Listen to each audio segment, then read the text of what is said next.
Alright, so this pipe right here is our charge pipe out. Goes to the intake. And I can do it where you can see it. Well, what if I just do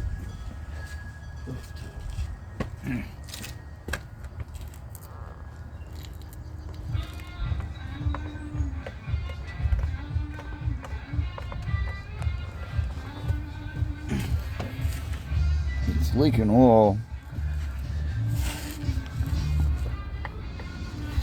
and it's got room to move, which leads me to believe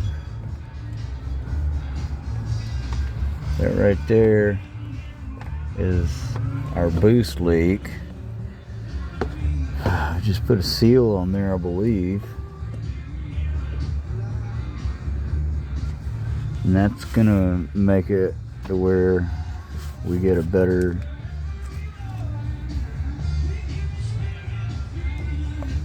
fuel mix. I said fuel mix 2. I imagine that right there is gonna be our fix for that.